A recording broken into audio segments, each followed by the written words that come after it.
Hello and welcome back to my RC channel. I'm AndyRC and today I'm going to be checking out the KingKong 95 GT. This of course is a updated model to the original, which is this guy, and this is the KingKong 90 GT, which is a very popular model, so I guess that's why they've come out with a sequel. There's actually only a couple of differences between these two, despite them looking completely different. The first one, of course, is this canopy over the top here. So one of the original concerns with this guy was how open all of the components are. So if you are flying in wet grass and then crash it, all of the components are going to get covered there, so they have addressed that with this canopy.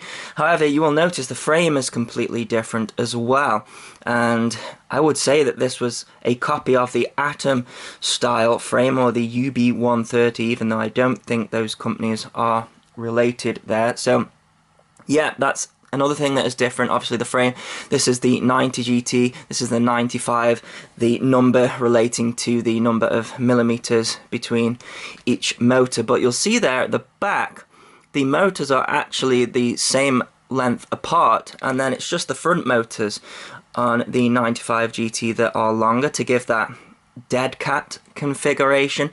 There, another thing that I notice as well is the motor arms are actually thinner than the original, so I think this one actually is going to be stronger in a crash than this guy. So it's not benefiting from different props having a bigger frame, because you see the props almost catch at the back there. They're the same props as the original there, and the internals are almost completely the same. The only thing that we do have on this guy is 10 amp ESCs, and this one has just 3 amp ESCs. Now they are BL Halley S ESCs, but because of the version of Betaflight that it comes with, I think it's version 3.01, same as this, then it is only selected for multi-shot. It does support D-Shock 600, but you have to upgrade it to the latest version of Betaflight, which I actually have done, and then it works pretty well there. Now I want to give a full disclosure here, because I've had 2 of these and they've been absolutely brilliant, no problems whatsoever, but you might notice on this one here, this motor is detached, and it's not because there was a problem with this motor. This model came with a Duff motor. It was this back one here actually. I got everything working, and this motor was skipping like there was a short in it, and I thought it was the ESCs at first, which is game over because it's 4-in-1 ESCs, and I can't replace them with this one to test out because, like say, 3 amp and 10 amp. So I decided to take one of the motors off this, because the motors are actually the same. So if we have a look here, they are 1103, 7800 kV.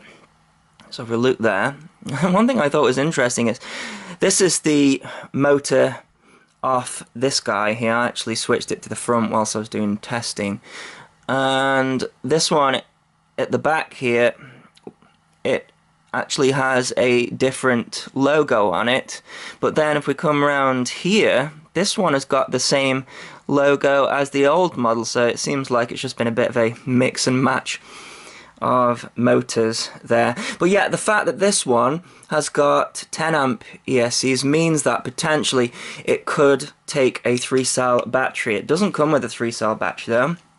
It comes with a 2-cell 350 milliamp battery. It is upgraded though, because this one is 35C, and the one that came with the original GT, I don't think it's actually marked on here, but this one is 25C according to the manual. So higher C rating battery there, and also higher amp rated ESCs. We should have a little bit more power out of this one, but because of all this canopy and different frame, this one is actually heavier than the original, so they may just about level out, I would say, of course, unless you're using a 3S battery with this one. So this one here, this one weighs 47.9 grams without a battery, this one 55 grams, so fair weight increase there, and it's to be expected really with a canopy and maybe heavier components as well. But if you stuck a 3S on this one, which I think it would take no problem, then it's definitely going to have more power than this. Other than that, there aren't many more changes. So I think the camera is the same. We have the same 25 milliwatt 16 channel VTX with a sleeve dipole out the back there. The flight controller is the same, which is the KingKong F3 Lite, I think they call it. One major difference with this one though is the receiver that it comes with. So it comes in a nice little tub, as did the original, but you'll notice that I've got the XM version. XM is the FreeSky full range receiver. It's not the XM Plus, so it just has the one antenna, but this will connect to my Taranis in D16 mode, whereas this one, it has the AC800, which is a D8 receiver. So we have got a full range FrSky receiver. Now, oddly, again, it came like the original one on this sticky pad here, but not actually stuck down to anything. It's also stuck down the wrong way, so I couldn't access the bind button, so I flipped that around and then took off the sticky back on here, and the antenna was all just sort of raveled up around here as well, so I took the top off and then just poked the antenna out of the top there to match the sleeve dipole antenna of the VTX, and that seems to work fine. One thing I like about both of these is they are all set up in Betaflight to go, so all that you have to do is bind it to your transmitter and it is pretty much set up in the Taranis. I've set a model up already. Welcome to Taranis. So let's just see here, wait for it to boot up. So if I just go over to the menu and page over, so if we go and check out the auxiliaries, so I've got arming on a 2-position switch, and that is set up there. Then I've got my modes on channel 6 there, and that is set up for angle, horizon, acro. I've just altered that a little bit so that it is angle, horizon, acro, and air, so I just added air mode in there. I find that works quite nicely. Other than that, it was ready to go at that point. Like I say, I upgraded everything. I won't take you through that because I did that with the original there. But if you do update to DShot 600, you don't have to calibrate the ESCs. It works already out of the box. Anyway, I'll just take the top of this to show you that it is identical to the original. One thing that this does have is a JST connector. The original worked off the balance port, which I wasn't too fond of, so I'm glad that it's now using a JST connector, so I guess that is another upgrade to it as well. So the top comes off with these 2 Phillips screws here. They're nylon, and then that lifts up out the back, but there's a clip here at the front as well, and you kind of have to push that through and then lift that up there and over the camera as well, so you can see where I have taken the XM antenna and just moved it to the top. But you can see, other than that, pretty much the same. It looks to be the same 800 TV line camera to me. Then we have the 25 milliwatt VTX on the top here, the F3 flight control. We've got a boot button at the top there, so if it bricks then you can press that, which is nice. One thing that I was a little bit disappointed about this one is, just like the original, there's no VBAT going through, so no telemetry, so you can't add a buzzer, which is a shame because it's a small model there, and that doesn't feed through to the flight control or anything like that. There's nothing that you can do about that whatsoever. So same ports as the original, so we've got a UART one here and then a I2C port here, which we aren't going to use, but it can be used for like GPS and stuff like that. Then we've got this port over here which can be used for PWM, and they actually give you the PWM wires here as well. I'm not sure what PWM receiver would fit in their mind, but there you go. And it can also be used as an LED strip, with no LEDs on this one either. And then we have got the port at the front here where the receiver plugs in. It's got a 5 volt and a 3 volt, so you can use Spectrum with it as well, and there's various different receivers that this comes with. And then of course we have the port on the side there for plugging the USB in. So that is the downside of having the canopy. You have to take the canopy off to get to that, and you also have to take the canopy off if you want to change the channel on the VTX. So the channels work the same. It's just 16 channel. We've got some LED sequences there that tells you what channel that you're on. And then you're given this in the package here, and the light sequence tells you which one of the frequencies that it's landed on. Really simple, quite light that, but you have to keep this with you if you're flying with other people. Got a prop remover there, which you need because the shaft on these is thicker than the original, and these props really take some removing. You can see they're actually bent, some of these, trying to remove them. There we got 2 spare rubber bands there as well. I really like this method of putting the battery in, nice and secure there. So that's what you get. I already mentioned the PWM. You get given a spare canopy there, so if you don't like the yellow, you get given that, but I think that's actually to match the other props that they give you. Now, personally, I would say don't use these ones. They seem to be a different material than these ones, and they break easier, so that's to match that, but yeah, I'm not too keen on those props. Now, just like the original, you get given some prop protectors, which is quite unique about this model. Again, downside is you have to remove the motors to fit them because they fit on there. That's something that I didn't like, because you can't remove them very quickly, and you have to use longer screws, of course, so that the screws reach the motors and don't get those screws mixed up.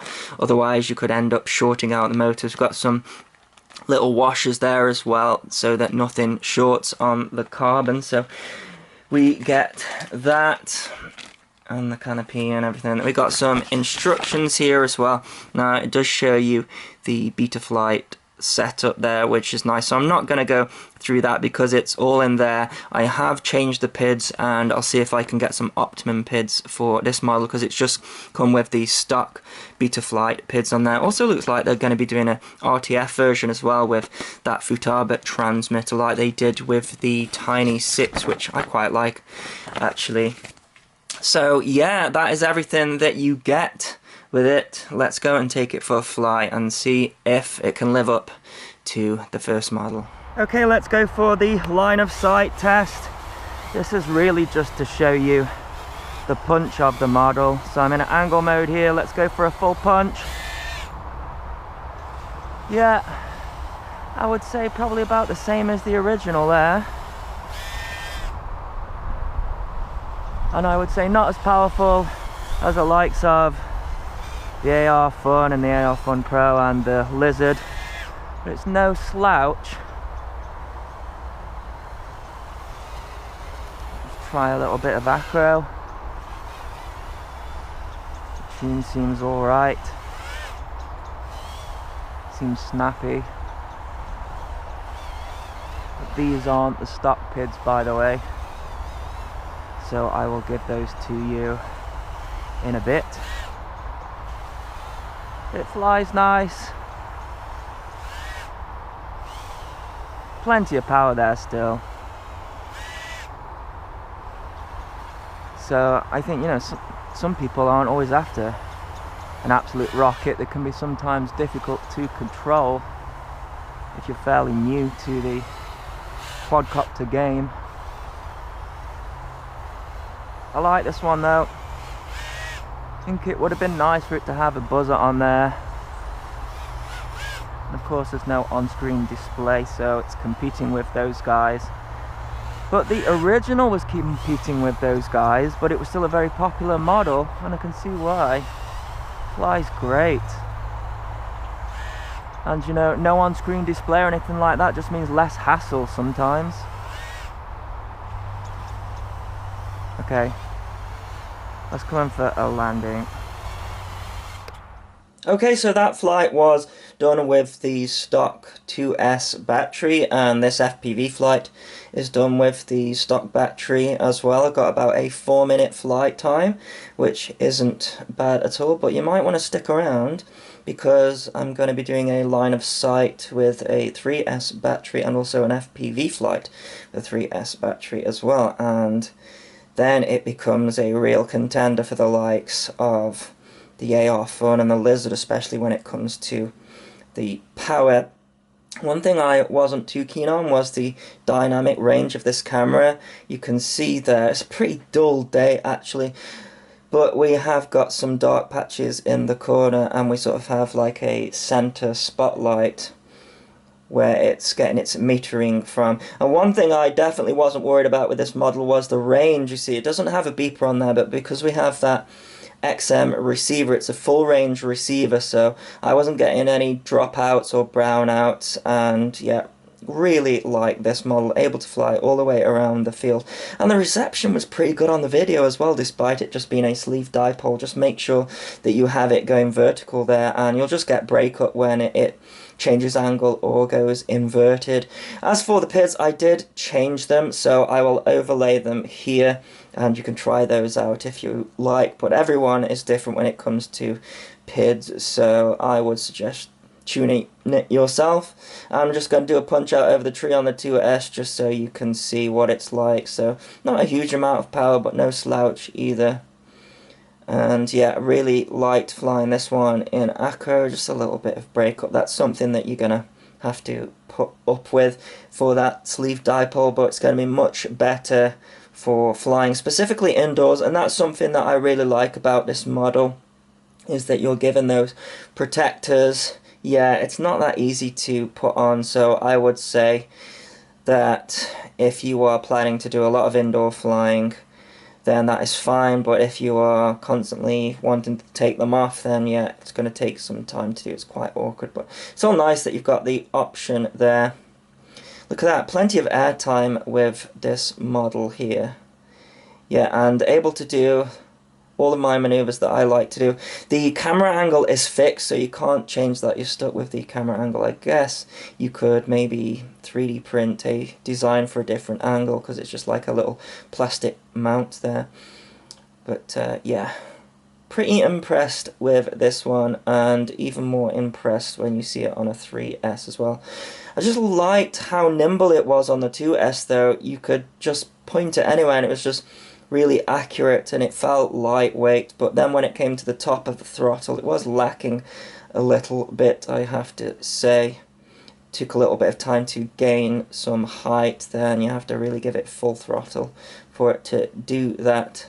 But it seems like no brownouts, and the discharge rate of the battery was fine for this model, which I thought it was going to be honest, because we don't have any on-screen display or telemetry receiver or anything like that. You can see there as I point to the sky, the ground becomes very dark.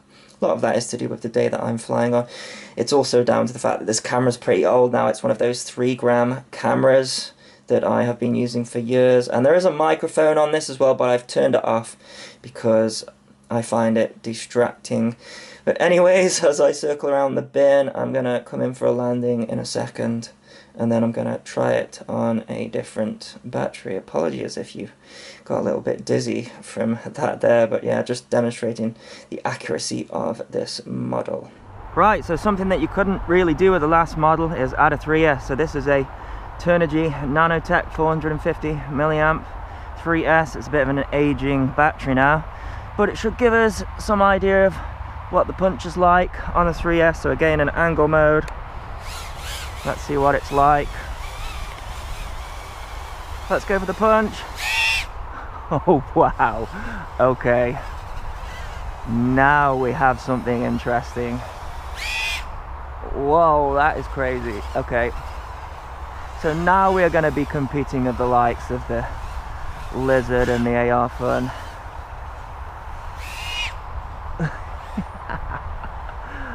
That's crazy.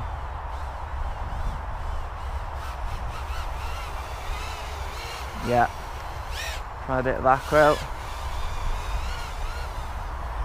Feels a little bit heavier on the characteristics, but then of course you blip it on the throttle and then it just disappears. So yeah, I would say more nimble on the 2S, more power on the 3S. Interesting.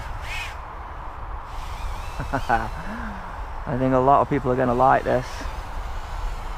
Of course, you're going to have to set a timer while flying it, and you're going to have to be careful in the long grass, because if you lose it, it'll be gone, other than the beacon. So the ESCs, you can set them up to produce a beacon. I mean, they'll produce a beacon anyway after about 10 minutes though, so you might want to change that to a lower number.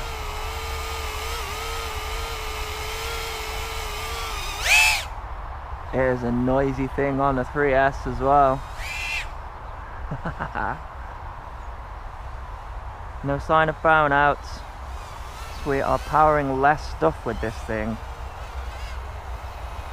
which is sometimes a good thing. It's something that I think a lot of us are struggling with these micros, is the brownout.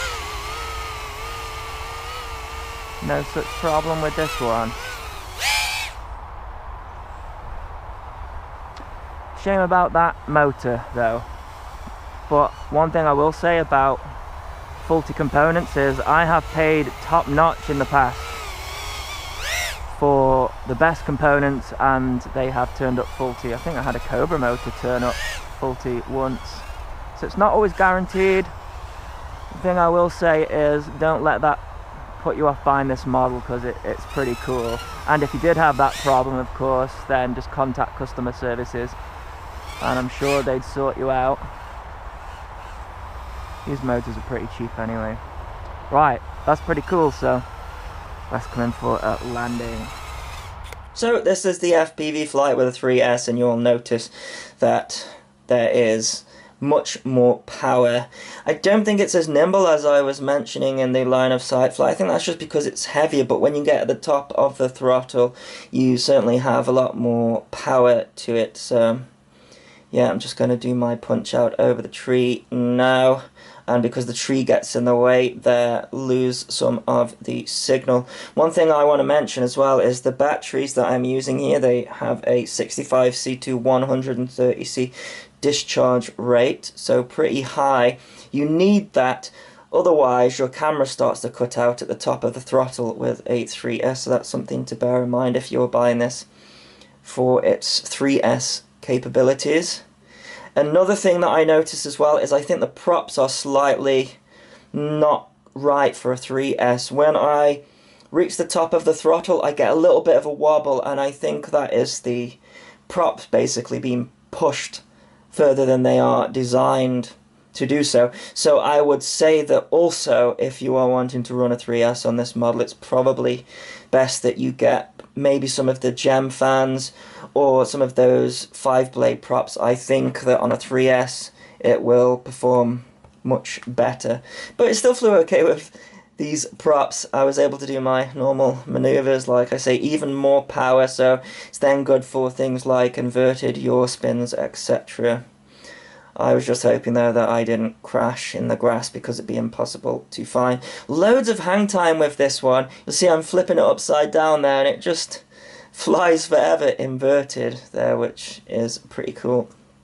So yeah, I think in general, actually the upgrades that they have made to this are pretty good. They're subtle, and if you are only planning to fly on a 2S, then there isn't really much difference between the two, honestly, when it comes to power. But stick a 3S on there and it's a different machine altogether. I would definitely put it up against the likes of the most powerful out there once you stick a 3S on there. But also, like I say, you need to change the batteries there. Someone has mowed a circle around this bin and it was very attractive to fly around it. I don't know why, so I apologise if it makes you dizzy there. So I think upgrades for the next one would probably be an on-screen display. I think a lot of people are going to be put off by the fact that this doesn't have an on-screen display. I think I would at least like to have seen a beeper. Yeah, it will add more weight, but honestly, I have spent hours looking in this long grass for models. I've even given up on certain occasions where I just couldn't find it, you know, so yeah, that's something to bear in mind with this one. Not a problem when flying it indoors. Like I say, change that beacon setting to about 2 minutes or maybe even less, and then if the battery stays in, you should be able to find it. But yeah, I was really abusing this one actually in the 3S. I got a short flight time because of that. I think maybe just over 3 minutes, I can't remember, like I say, no timer or anything. on this one, but yeah, still a very enjoyable flight. So there you go, that is my review of the KingKong 95 GT. I'll put a link in the description if you wish to get one, and as always, thanks so much for watching. Please continue to subscribe. Cheers.